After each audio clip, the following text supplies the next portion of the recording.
What is up, everybody? Welcome back to another episode of the Cinema Wave podcast here at the Culture Wave Media Network, and we are here to discuss the very first 2 episodes of the HBO series Lanterns. It is from DC Studios. It's covering the DC heroes Hal Jordan and John Stewart. It stars Kyle Chandler, Pierre, Kelly McDonald is in this series as well. A lot of other people. Nathan Fillion's going to be making an appearance eventually. Laura Linney we see is in next week's episode. So excited to talk about the first 2 episodes with you guys on this podcast. I'm going to be one of your hosts. My name is Darian Scalamoni. I am joined this time by Vinny Albano. Hello, hello. And Michael Peniston. What's up? All right, so before this, we recorded the final 3 episodes, our thoughts on the final 3 episodes of X-Men 97. So we come to the world of Marvel, we jump to DC. DC is coming off, no, it's opposite, because X-Men, which I believe ended actually before Spider-Man, but Spider-Man we all really enjoyed. Mm-hmm. Their stock is up. Marvel's stock is up. The Doomsday stuff, things are up. X-Men cast, a lot of things happening. Mm-hmm. DC's coming off Supergirl, which I don't even know if either of you have seen it. Have either of you guys seen Supergirl? Never seen Supergirl, yeah. All right, so I'm the only one who's seen it. It's not very good. We reviewed Peacemaker Season 2 with Sean. We weren't huge fans of the way they wrapped that up. There's certain moments that we enjoyed from that season, but it's definitely a fall off from Season 1. And DC's in a weird spot because Superman, I feel like, was lauded, and a lot of people really enjoyed it. But after Superman, a lot of momentum has died down for DC. This is a series that when it was announced, I was very excited about it. I remember, if you remember, Vinny, we did like a fun reel for the social media, and we were going through all the different DC projects that were announced or were in development, and you were asking me, like, it was this or that. It was asking me which projects I was most excited for. And this was in my top 2 of what I was excited for. So I was looking forward to this for a long time because it was described as an intergalactic version of True Detective. Season 1 in particular of True Detective, which is, in my opinion, one of the greatest seasons of television ever. It comes from HBO. And then the team that is brought in to write this series is like an all-star team of writers. You have Tom King, who is a massive comic writer. You have Chris Mundy, who is the creator of Ozark, which is a series I also love. And then Damon Lindelof, who's done The Leftovers. He's done Watchmen, like the HBO series Watchmen. So you have a great all-star writing team, and it's a real adaptation, a grounded adaptation of the Green Lantern Corps and what that's going to look like. Spoiler alert, I loved the first 2 episodes of the show. I am kind of surprised looking at the scores that it's a little bit lower than, like, it's around what the X-Men 97 scores were. And I'm like, I think the show is, I mean, it's different. It's live action versus animation. I think season 1 of X-Men 97 is great. But I really, really enjoyed the first 2 episodes of this. I haven't talked to either of you about this, so I'm curious your thoughts. But non-spoiler, just really quick, do the first 2 episodes, Vinny. Especially you. I've talked to Mikey a little bit, but nothing of you. What do you think about the first 2 episodes of Lanterns? Yeah, I really like it. I am a big fan. I think it's establishing itself more as a slower burn. You know, it's a detective story. It's a mystery. We're trying to uncover the mystery. We're setting a lot of ground. We're building up a mystery, which takes time and patience. And I respect that a lot from them. I think it's really solid so far. I do like the second episode more than I do the first. But again, the first does the heavy lifting. It establishes all these characters and the setting and what's going on, and also the mystery, right? So it's like you don't want to give too much away. You don't want to accelerate too quickly for a series like this, or it's not gonna feel as strong. Because I know if they can really pull this off, the finale of this season is going to be a banger. I already know. Because it's just going to build, and it's going to be a little slow, but it's going to build, and it's going to go boom, right? So I'm excited. I think the second episode was a little bit more humorous. You had more action, right? So it definitely has more of an intrigue. I liked seeing more of Hal's character in the second episode.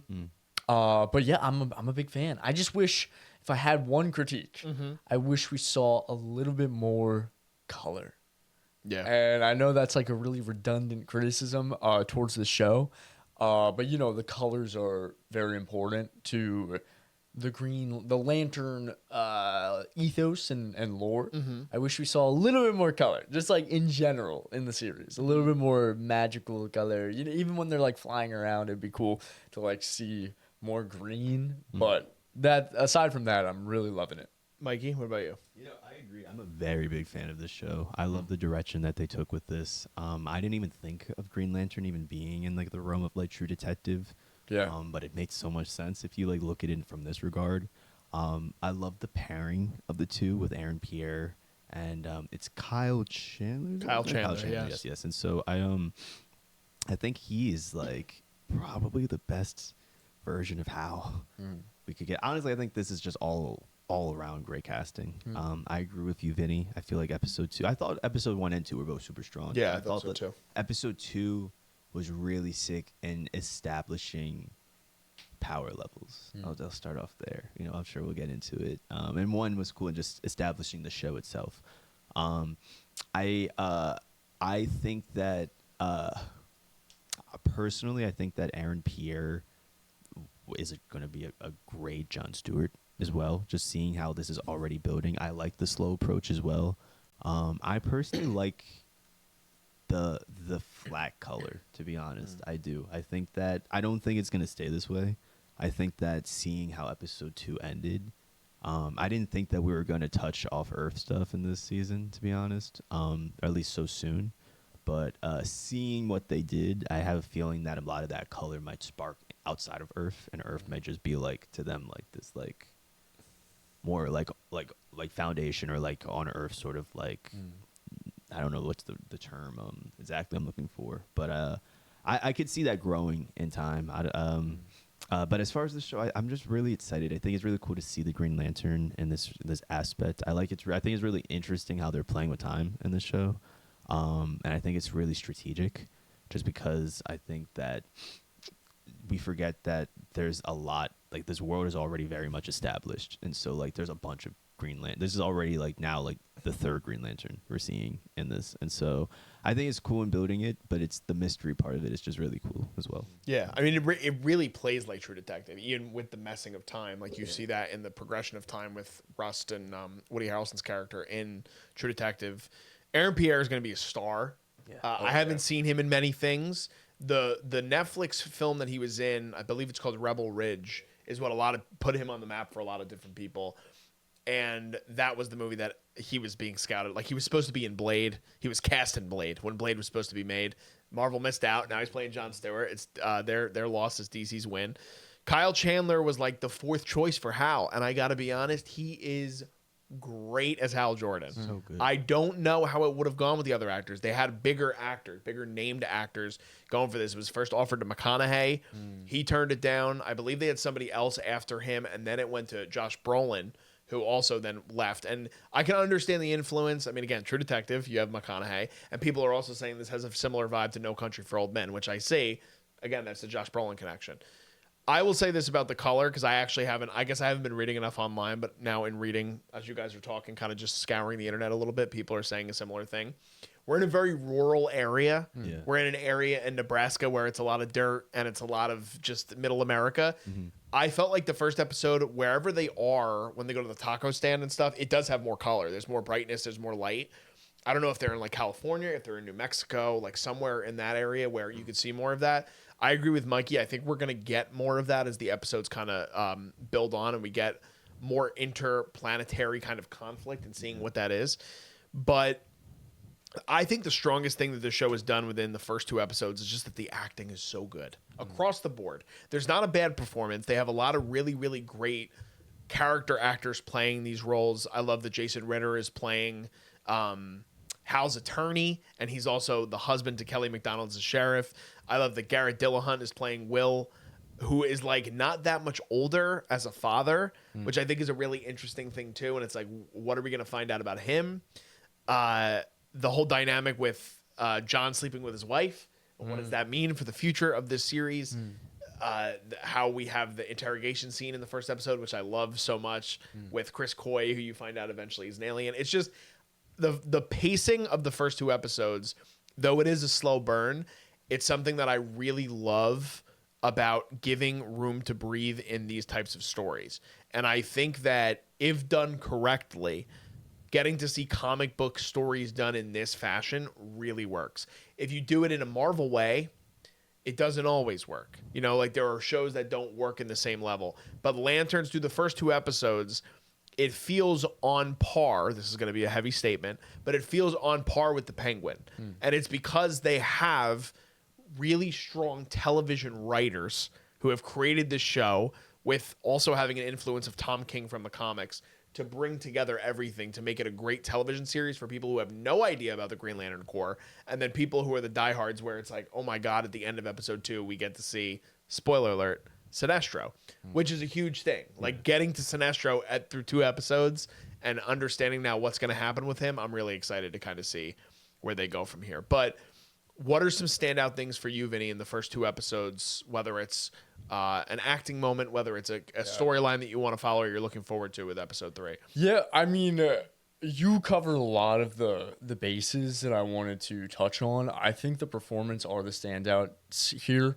Kyle Chandler and Aaron Pierre are amazing. I find Aaron Pierre as John Stewart extremely charming, and he has this like, it almost feels like he was born to play like a superhero role. Yeah, he just has like the physique, the look, like this like gravitas to him. Great word. You know what I mean? I'm thinking too. Yeah. So I really enjoy him. I love the acting is so strong. Like having a comic book show again, being like a true detective, real serious grounded drama.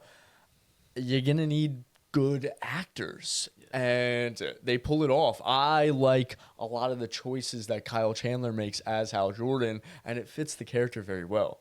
And I like seeing a middle-aged Hal Jordan.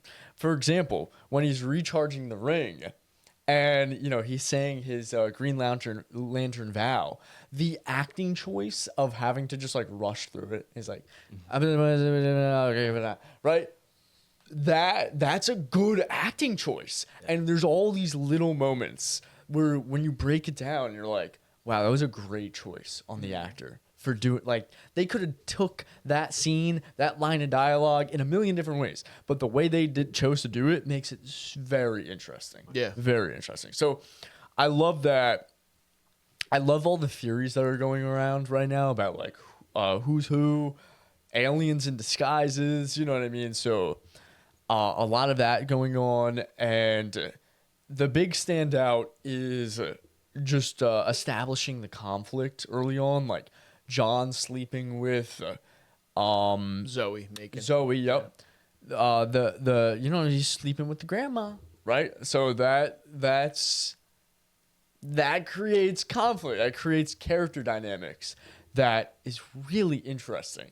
That I would have never expected them, let alone in like a DC comic book film, to explore in a mature way, and not in a way where, not to like throw Zack Snyder shade out there, but when Zack Snyder was in control of these same characters, it felt like he was doing stuff like that, and it didn't feel mature. You know what I mean? But he's doing it here. Well, he's not involved anymore, but the showrunners are doing it here, and it feels interesting. It's like, whoa, okay, this is really cool. And like, it also makes these characters feel more human. Yeah. They're not just like blank slated comic book characters of like, I'm the good guy. They're good people morally, but they're human. They have flaws, and they do human things. So I really appreciate that. Yeah, definitely. Mikey? Yeah, I agree with all of that. Really good points. I feel like the one thing that really, I think you said, Vinny, that like really hit the hardest, I think, was the human aspect of it. I think it's really cool to see just like, not even just like how human they can get with this, but like there was a scene in the first episode where they're in like this bar, obviously, and that's where he meets Zoe, and how like as like a distraction to get arrested, like he like goes and he like pits a fight with these guys, and he like fully like gets beat up and everything. But he's at this point, like everyone knows he's the Green Lantern, like he's very public about it. So something about that, even like you have a superhero just in the bar like picking like something about it is just human. It's just really cool. Yeah, so I agree with that fully. I feel like I'm gonna go back to Aaron Pierre just because he really is so good. He's again great casting. I think it's really cool to be able to explore John Stewart in this regard. I feel like obviously we've seen John Stewart in like animated form and stuff like that. But I just feel like seeing like his discipline as opposed to Hal, and that like the combativeness between each other, I think one's really great. I just love the pairing so much. But I think it's so interesting. I think that the creative choices that they've done specifically in episode 2 with the bird, there's definitely setting up that like John is like crazy powerful, and it's something that I haven't seen before with the Green Lantern, or even just the ability that he's had. It seems very new, and so that was a standout to me as far as the 2 episodes. But Aaron Pierre again is just really cool. I like so many parts of this. Another part of John that I think is really cool that we've seen with this so far that hasn't been getting a lot of that hasn't been talked about enough, I think, is his dad. I hope that we explore his dad a little bit more. I was really enticed in that first scene when you meet John as a young boy and his dad comes home and like they're hiding that they're watching Hal on the TV, which was also cool because it showed that like Hal's been doing this for a long time. But like him shooting the apple at this, like, are you afraid? And shooting the apple on his head, like clearly John has been made up into this person that he is through a lot of whatever experience his dad put on them as a young kid. And I remember knowing in the comments that John Stewart Sr. is like pretty like crazy essentially. But it's just cool to see. That's why I think it's really cool time, like how they're able to play with all of this and like have like 3 different years essentially happening at once. Big fan of that. I also think that's really cool to the things with Hal, like because he's been doing this for so long. So the point you brought up with him doing the ring really quick, it's just like, dude, like if I was doing this since 1962, of course I'd be doing the same thing. So it is really right. So it is really good. The storylines as far as the Manhunters and everything, I think it's cool. I think it's a cool way to introduce this alien. There's a lot of life outside of Earth, essentially, especially in the DCU. But I'm not gonna lie. I think that because it's moving so slow, like for the longest time, I thought, are we getting Martian Manhunter? Like, we're going this way? Like, I didn't realize that Manhunters were its own thing, and so I think that at times the slow pacing, not that it's bad, but I do think that it could bite them in the ass a little bit with certain viewers that aren't like fully and like know what's happening, sort of thing. And I think once they get to the payoff will be 100% worth it. I agree. The end of this season, I agree, will be like awesome. But if they are going to go this slow route, I can see how that could kind of fall off on their advantage or disadvantage. Besides the point, really loved this. I loved the minimal. They were like giving us breadcrumbs of like what the Green Lantern ability really is, and I think that's really cool. Episode 1, there was really cool things with the ring. That was like, oh, that's really sick. That like him like lighting the cigarette. Like it's not something that's far fetched from the ring, but like the way that they're showing it is really interesting. I could say a couple other things. It's a good show. I like the direction and the situations that they're building. I don't really care about Zoe. I'll be honest. I don't like that's just like a part of it, I guess. But you can tell that there is like this greater threat that they're building to, and I find that interesting for it still being such a ground level thing at this point. Yeah, knowing that the stakes are still so big. Yeah, I'm curious about the Makins because I think it's so interesting that William Macon, who's played by Garrett Dillahunt, he builds this like different kind of alien reading device that even Hal is like, I haven't seen something like that on Earth ever. He's like, so how are you even understanding of what is happening around you? Like I love, he describes it to the sheriff, Kerry, played by Kelly MacDonald, where he basically is like, I went on that based on a gut instinct that only I can possess. So that was not like, they don't, like, human beings aren't able to have that kind of gut instinct. And so I think the mystery part of it is definitely the most compelling to me because we're going to see this slow unraveling of like the world around what it's like to be a Green Lantern.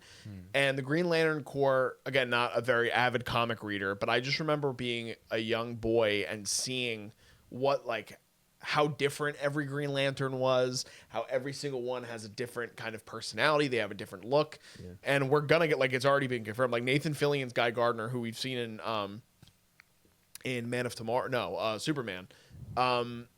he's a very different Green Lantern than what we're seeing with both Hal and John. Yeah. So getting to see, and then now we get the introduction of Sinestro. So I'm curious on how we're going to get, like you said, Mikey, the way that the different lanterns are kind of interacting with each other and how they hold that responsibility of the ring. Because John obviously has much more respect at this current time for the ring than Hal does. Hal, when we see him in 2016, because this series, as of right now, we see it takes place. There's flashbacks to before then too, but it mainly takes place in 2016 and 2026 in the timeline, the DC timeline. In 2016, Hal's like, I don't really give a shit about this anymore. I don't really want to be a part of this. I don't want to train you. I'm just here to because I was given this duty that it's my job to train you. And then when you jump to 2026, you see at the end of episode 1 that he's dead, that Hal's dead. And it's John's responsibility to kind of figure out, how did he end up back at the football field? Who killed him? Why is he frozen there? Oh, and he's interacting with Carrie, and I'm curious on how we're going to see the unfolding of that. And I like the way, like you said, Mikey, they're going to play with time in this show, because even in the preview for episode 3, it showed a lot of scenes with John Sr. So we're going to get a lot of flashback, obviously, too, with young John Stewart Jr. and kind of seeing how that all plays out. I'm just impressed with also, I think maybe it was both of you, and I think I was on this train too, or maybe it was just one of you guys. When the trailers for the show were coming out, people were really shitting on it. And they were like, it doesn't look like Green Lantern at all. They're not even showing a ring. Why is it taking this long? I feel like in those first 2 trailers for the show, we got like almost everything we've seen in the first 2 episodes already. So there's so much more that we're going to dive into, and even certain moments in the second episode in particular, which I think is more of a standout to all of us, where we're introduced to ideas and things that were not even present in the previews for the show, to where I think they're going to be able to surprise us a lot as viewers in a similar way that the Penguin did.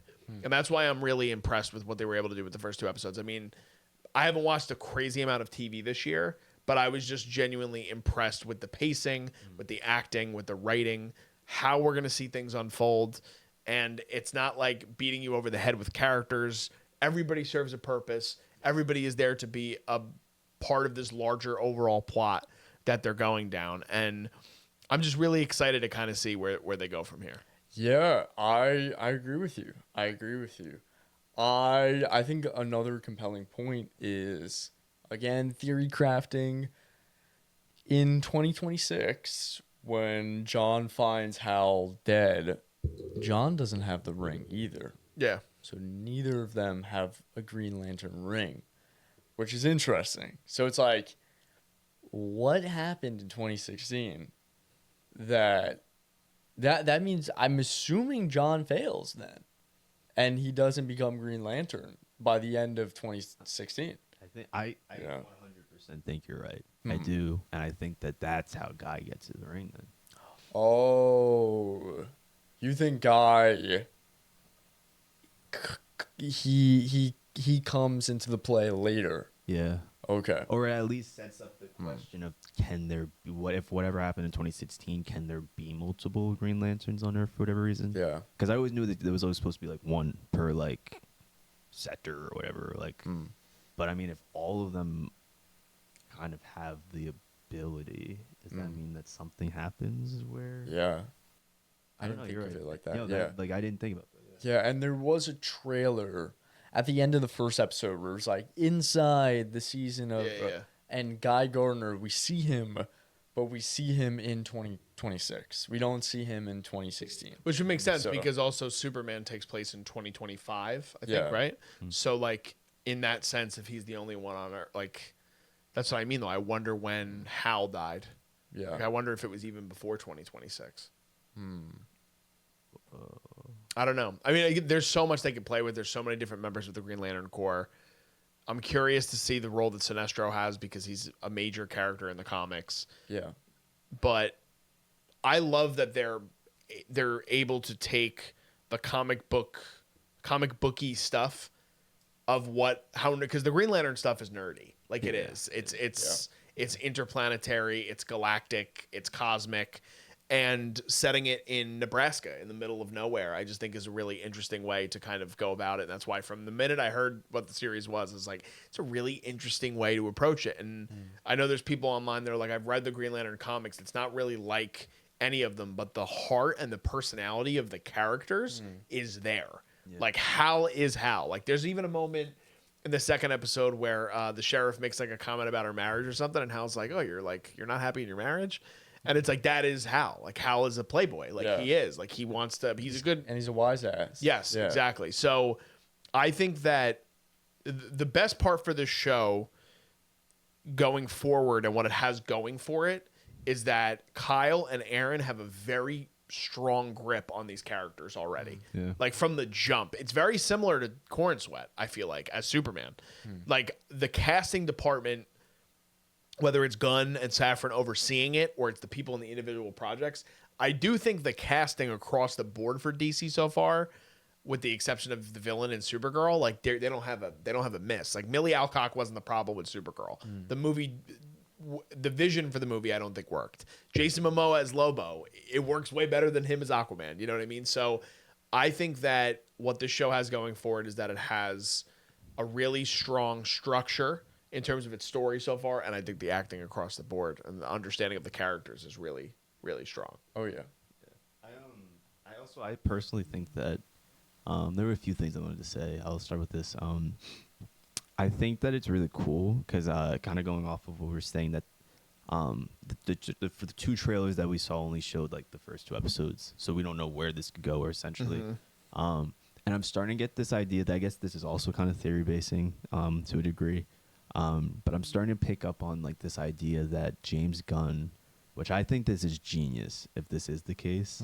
I don't know if you guys have seen the lineup for the future films that James Gunn has coming out underneath the DCU, but most of them are like not like your typical projects. It's not like there's like The Flash and then there's like Wonder Woman. Like I think they're building towards certain things, but a lot of like they're doing like the People versus Gorilla Grodd. It just got announced. That. You know, like things like this, like Clayface. They're doing like not typical projects. I think that's fully intentional, and that they're introducing these heroes in these projects, and they're just trying to do it from a different eye. So the idea of this, using this show to establish the whole intergalactic side of it, because like DC has a whole side to that, you know, so they really could bring all of that into this. I think that's really smart. So I think that like it wouldn't be too far fetched if like in the next couple episodes we do see people that were like, oh, what? I wasn't even thinking that person would appear in this. You know, I just think that the way they're doing it is setting like the groundwork perfectly, and I think it makes a lot of sense. There was another thing I was gonna bring up to it'll come back to me. Oh my gosh. That was it. Sinestro. I 100% think he's breaking out of that prison by the end of this thing. I honestly think that he has something to do with why Hal's dead.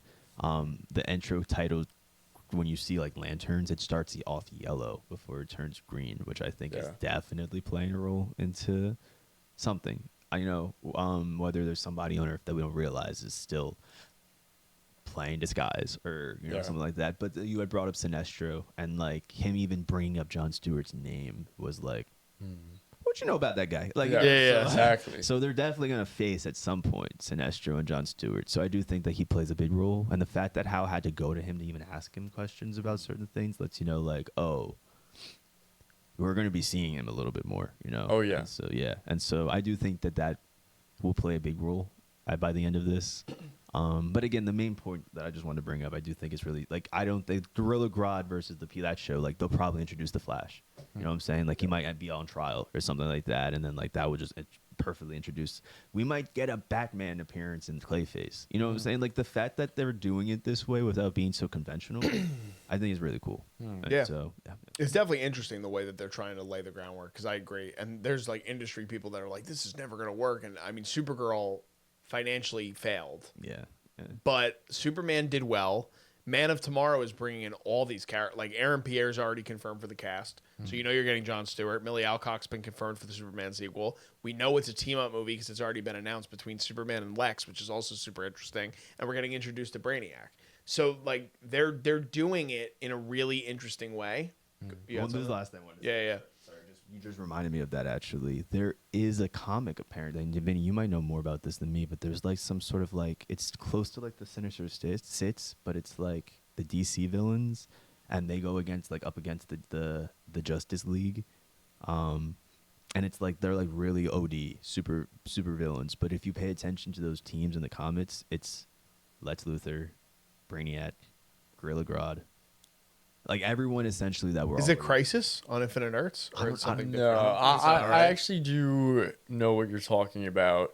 I keep forgetting. It's like a classic story, though. Yeah, and they're like a Yeah. villain, like the Avengers, but villains Yeah. essentially. Yeah. And like there's Legion of Doom? it. Is it? I'm might not be right. sure. You might be Let me It might let me be. correct that. I'm not sure, but essentially every name you just listed sounds like they're working towards that. And so like having that play directly from Man of Tomorrow, I wouldn't even be surprised if like because I didn't realize all those people Yes. were going to be in that Yeah. movie. Legion of Doom. Yes. And Yes. Cheetah's there too.